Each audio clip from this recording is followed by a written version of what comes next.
Assalamualaikum warahmatullahi wabarakatuh. Perkenalkan kami dari kelompok satu yang beranggotakan Faris Mawanto dengan NIM 230-219. Saya sendiri Zamaluddin dengan NIM 230-244 dan rekan saya Sewi Masera dengan NIM 230-245. Adapun pada kesempatan kali ini kami akan membahas mengenai artikel yang berjudul Kadisdik, Guru di Palembang Belum Paham Kurikulum Merdeka Belajar. Adapun tugas ini kami kerjakan untuk memenuhi tugas profesi pendidikan yang diampu oleh Bapak Aang Yudo Prastowo MPD dan Ibu Nur Izati SPD MSI. Adapun pembahasan yang akan kami bahas yaitu yang pertama mengenai pengumpulan data.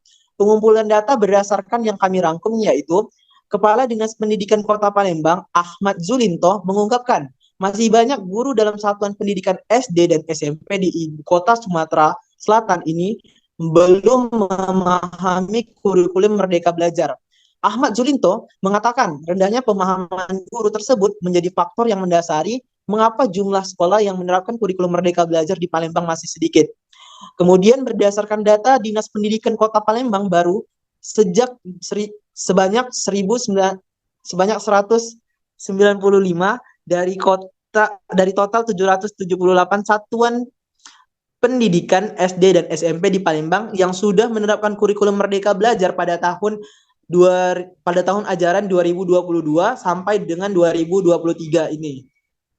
Kemudian ia memastikan upaya asistensi terhadap guru di setiap satuan pendidikan akan dilakukan secara masif sehingga semuanya siap menerapkan kurikulum Merdeka Belajar. Asistensi tersebut diberikan oleh Dinas Pendidikan Kota Palembang. Dinas Pendidikan Provinsi bekerja sama dengan pihak Kemendikbudristek. Kita butuh mempersiapkan ini semua secara bertahap, sebab mengingat kurikulum Merdeka Belajar merupakan program Kemendikbudristek yang bertujuan untuk memulihkan learning loss dampak COVID-19, katanya.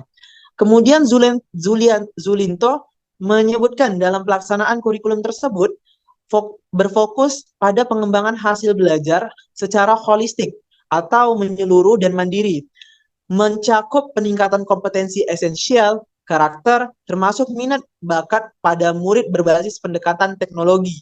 Sehingga karena hasil belajar dilakukan secara holistik dan mandiri berkelanjutan, secara otomatis beban guru juga menjadi lebih ringan. Kemudian Zulianto juga berharap agar kepala sekolah yang belum menerapkan kurikulum Merdeka Belajar ini harus segera bertindak untuk mempersiapkan segala sesuatunya karena sarana dan prasarana sudah memadai. Baiklah, itu tadi pengumpulan data yang kelompok kami rangkum. Selanjutnya yaitu pembahasan mengenai analisis data yang akan disampaikan oleh Faris Mawanto. Kepada Faris, disilakan. Baiklah, terima kasih Zamaluddin. Selanjutnya pada bagian analisis data berdasarkan pengumpulan data di atas, analisis data yang bisa diambil oleh kelompok satu yang pertama itu adalah masih banyak guru dalam satuan pendidikan SD dan SMP di Kota Palembang belum memahami kurikulum Merdeka Belajar. Yang kedua, rendahnya pemahaman guru dalam kurikulum Merdeka Belajar yang menjadi faktor yang mendasari jumlah sekolah yang menerapkan kurikulum Merdeka Belajar di Palembang masih sedikit. Dan yang terakhir yaitu guru yang profesional harusnya selalu update terhadap perkembangan dan tuntutan zaman. Yang mana dalam kasus ini guru dituntut untuk mampu menerapkan kurikulum merdeka pada pelaksanaan pembelajaran.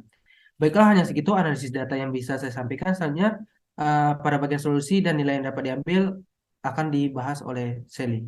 Terima kasih. Baik, terima kasih Faris Mawanto.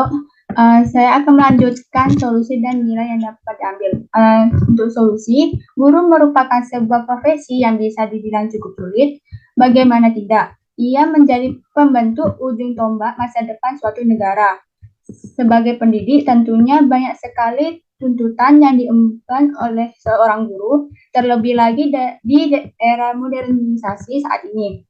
Untuk itu, merujuk dari permasalahan, solusi yang dapat kelompok kami berikan antara lain, yang pertama yaitu lembaga pendidikan sebagai perangkat pendidikan mengadakan sosialisasi, workshop, pelatihan, dan lain sebagainya tentang implementasi kurikulum di satuan pendidikan. Yang kedua yaitu Kepala sekolah mewajibkan guru-guru untuk mengikuti segala bentuk sosialisasi, workshop, pelatihan, dan lain sebagainya tentang implementasi di satuan pendidikan. Yang ketiga yaitu guru sebagai pendidik di abad 21 ini hendaknya melek terhadap teknologi yang mana tidak bisa dipungkiri bahwa pada era sekarang ini kemampuan memahami teknologi bukan lagi suatu yang dipilih melainkan sebuah keharusan.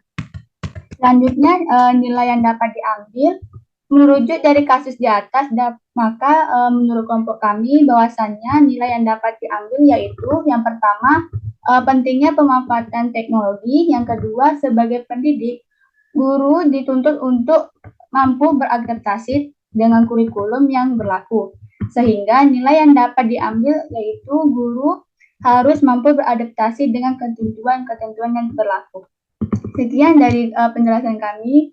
Kami akhiri. Wassalamualaikum warahmatullahi wabarakatuh.